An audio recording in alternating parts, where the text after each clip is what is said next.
bringing you the latest news from Lubbock High Athletics. This is the Westerner Fan Zone podcast from 100.7 The Score. Welcome back to the High School Fan Zone on 100.7 FM. I'm Randy Rosetta. If you're watching on TV, I've got a full house up here tonight. This is almost like Thetford and Ashby on a Saturday morning, although I think this will probably be a little bit more family-oriented show. Juan Rodriguez, head coach of Lubbock High in his third year. I tried to take a year away from Judd a minute ago and call him second-year head coach, so I'm going to make sure I get it right. Yes, sir. Third year. Joseph Acuna, offensive guard, right guard. Yes, sir. And Emilio Garcia, offensive coordinator, proud Lubbock High graduate. Yes, sir. From what Juan Rod told me.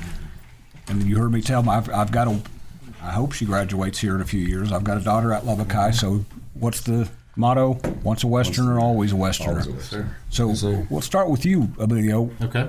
You've been coaching for how Coach sent me your bio. This is my 5th year at Lubbock High. All right. What brought you back to Lubbock High into coaching?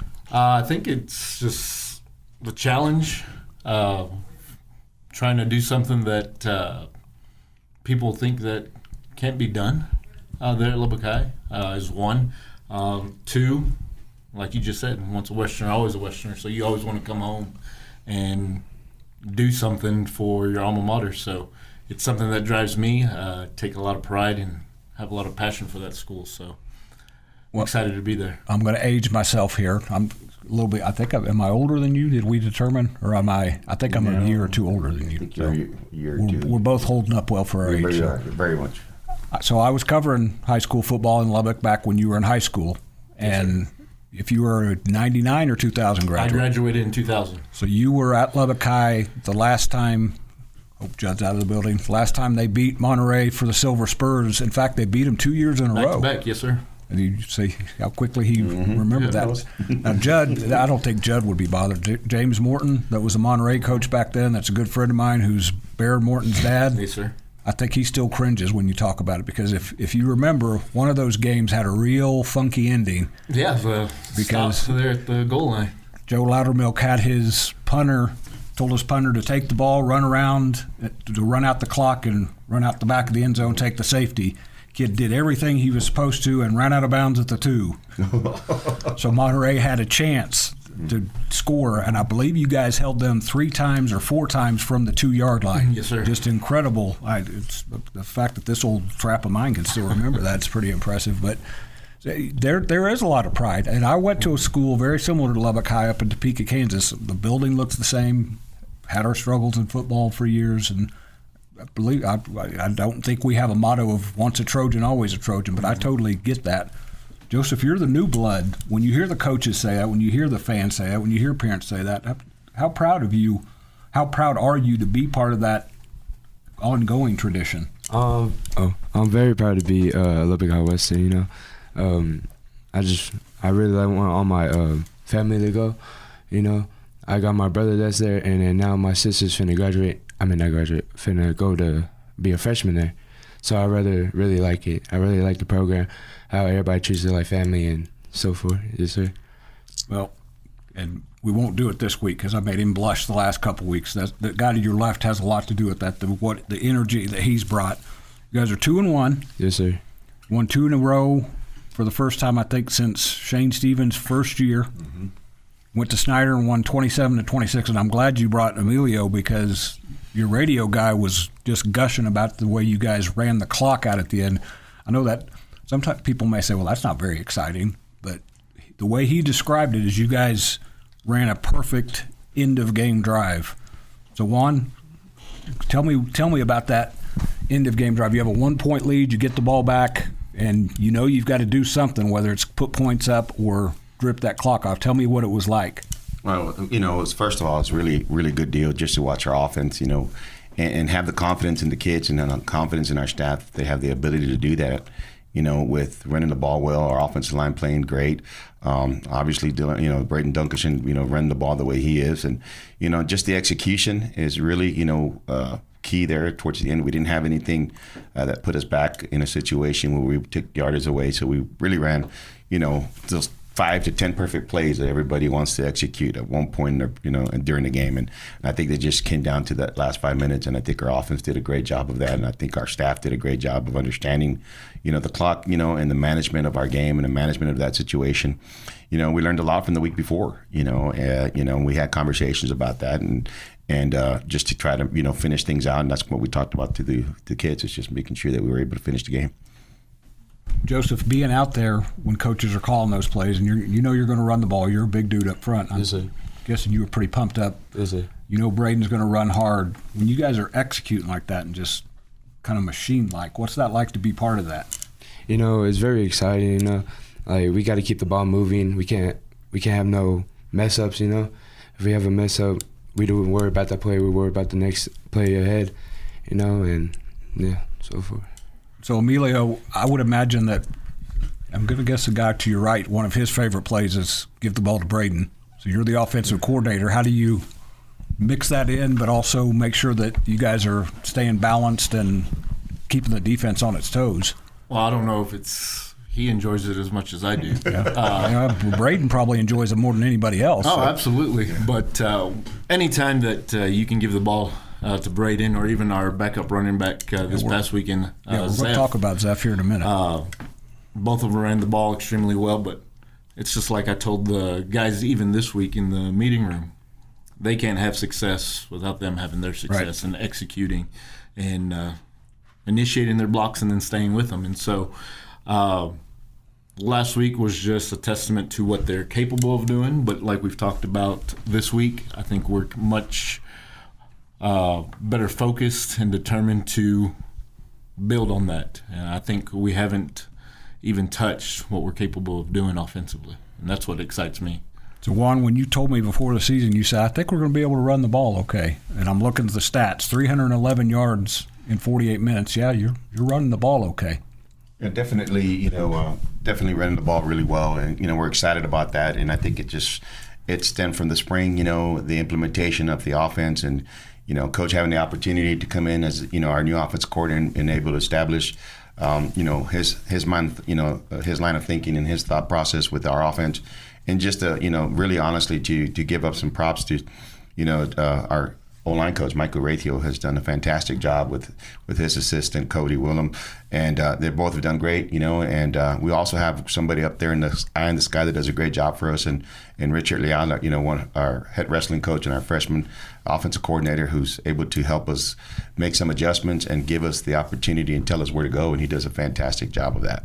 We'll talk more about that and what the defense did the other night against Snyder, 27-26 win. This is Randy Rosetta with 100.7. This is the Westerner Fan Zone. Breaking down Lubbock High sports. This is the Westerner Fan Zone podcast from 100.7 The Score. Welcome back to the Westerner Fan Zone. I am Randy Rosetta with 100.7 The Score.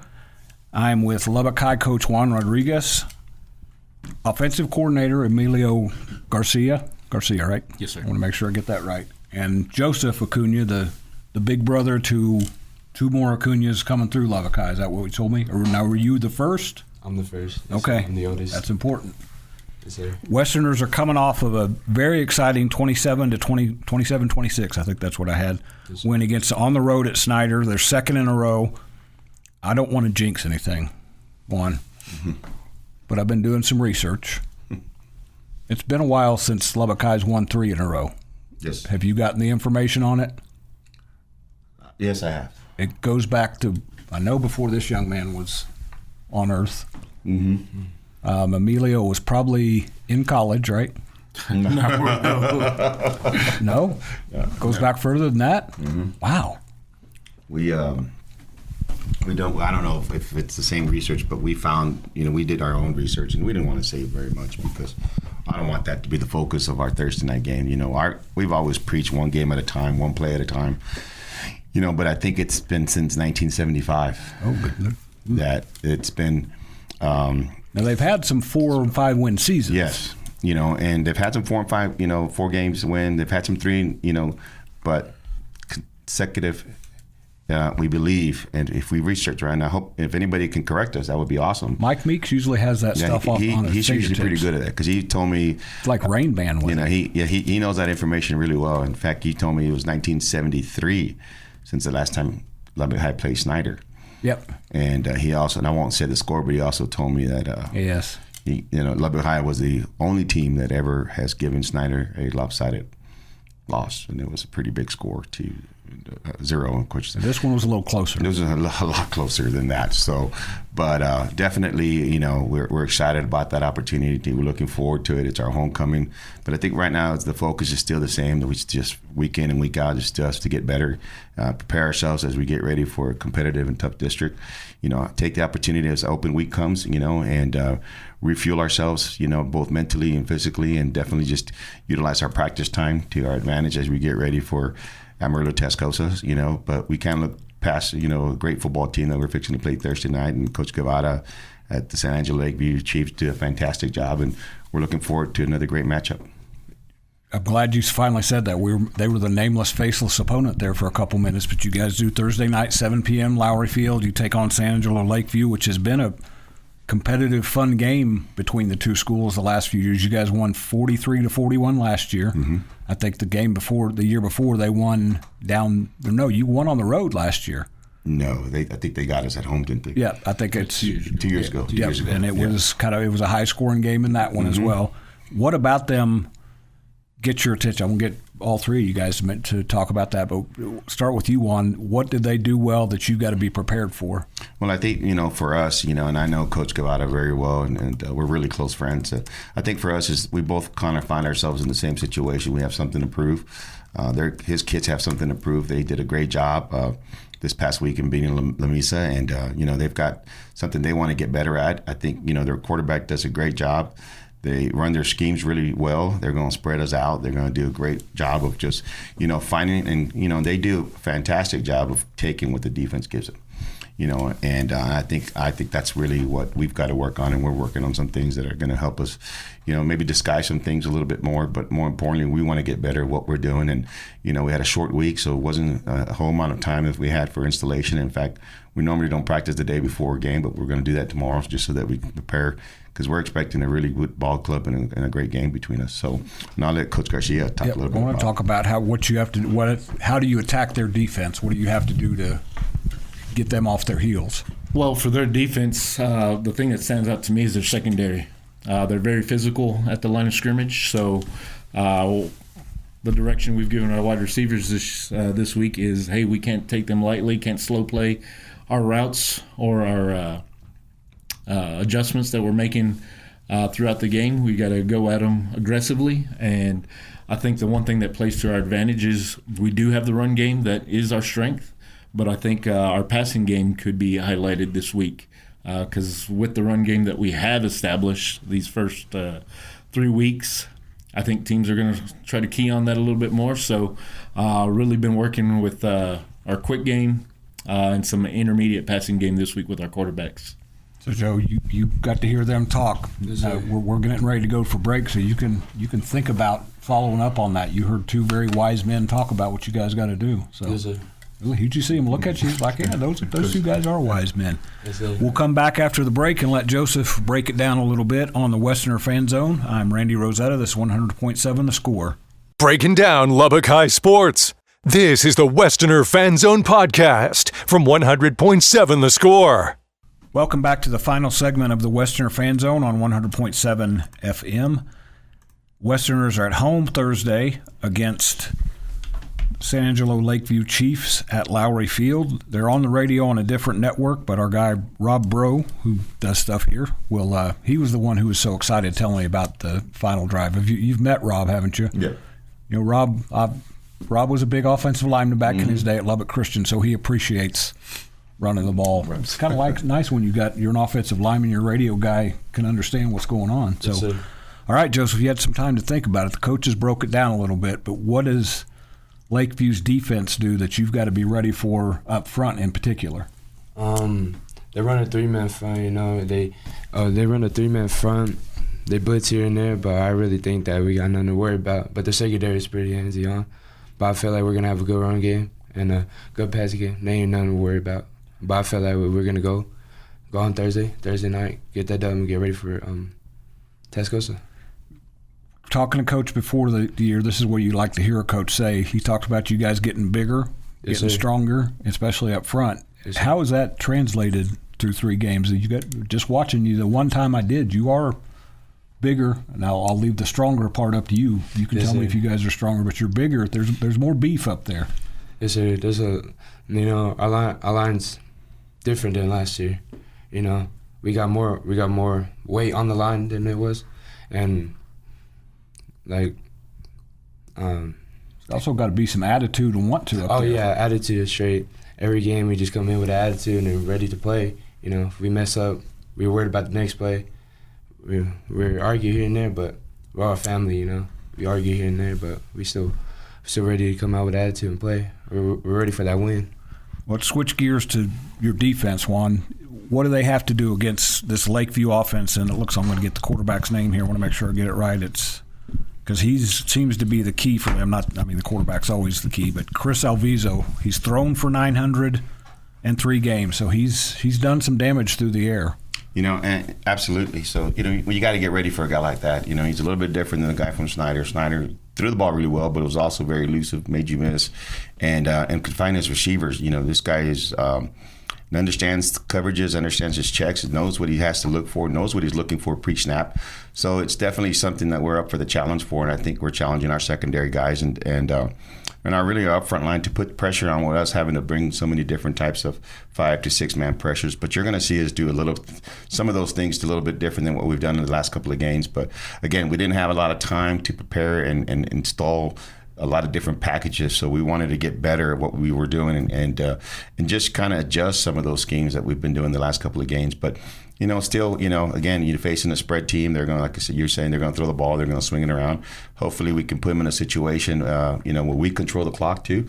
And I think that's where our game, is going to come into an be advantageous for us. Is that we're going to be able to run the ball and take some time off the clock, and really try to eliminate the big play and focus on our keys and stay with our keys and not get misguided by some of their misdirection that they like to run. You used the word better a few times, and this is very ambiguous, but it just seems like there's a lot of things with your program that are better in year 3, if that makes sense. Fair to say? Yes. There's a lot of great, a lot of things that are better, but like I've told them, it's not something to them. It's just my personality, and I have a great coaching staff that understands my personality, that my expectations are always to get better and improve on what we're already doing, and they're always up for the challenge. So extremely grateful for the men that I've surrounded these boys with, and because they love these kids, and so I know that those kids love them, and I think that's been one of their biggest things with our old line is that they're a very tight-knit group, and I think Coach Raythew has done a fantastic job of doing that. But there's also groups within groups, and I think our coaches have great relationships with our kids, and that's something that I think promotes that culture that we want, which is family, and they take care of each other. They want to be around each other, and they love each other, and they want to do good for one another. And I think that's how you begin to change culture and and start going in the direction that we know that we feel we're not there yet, but we know that we're going in the right direction with the kids that we have, and we're definitely doing some great things, both offensively and defensively. You can see a difference from year 1 to year 2 to year 3. There's clearly a difference. I feel bad because I said we were going to talk about Zeph Barella and we're out of time, but we'll keep feeding the ball to Zeph too, and we'll talk about him one of these times because his potential is out the roof as well. Lubbock High, San Angelo Lakeview, 7 p.m. Thursday at Lowry Field. This is Randy Rosetta with 100.7 FM. That's been the Westerner Fan Zone. Come back and join me tomorrow for the Tiger Fan Zone, the Pirate Fan Zone, and the Patriot Fan Zone here on 100.7 FM.